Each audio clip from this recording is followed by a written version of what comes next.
Hello, good morning सर्वांना. मी आहे स्वाती. तर आज सकाळ सकाळ ना थोडंसं काम होतं, पटकन आवरून घेतलं. आज आमच्या बागेमध्ये आहे ना एक छान छान गोंडस मनीमाव आली होती. मी तिला आहे ना माझ्याकडे बोलवण्याचा प्रयत्न करत होते, पण ती काय येतच नव्हती. त्यानंतर आहे ना एक छोटंसं चिवताईचं घरटं दिसलं, पण बघितलं तर तो दुसराच पक्षी होता.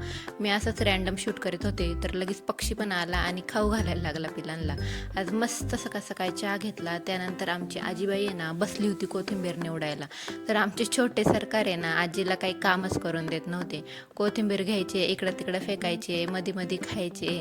आजीचा ओरडा त्याला चालू होता, पण काय मामाच्या घरी आलाय म्हटल्यावर त्याला दुसरं कोणी तर ओरडतच नाही आणि आईला घाबरणं तर विषयच नाही. मामाच्या घरी आल्यावरती बघा कसलं इकडं तिकडं सगळं अस्ताव्यस्त करून टाकले. त्यानंतर आईने ना कोथिंबीरीच्या वड्या बनवायला घेतल्या होत्या. छान अशा कोथिंबीर वड्या तयार झाल्या आहे. चला तर मग तुम्ही पण माझ्यासोबत कोथिंबीर वड्या खायला नक्की या. असेच नवीन व्हिडिओ बघण्यासाठी माझ्या चॅनलला फॉलो करा.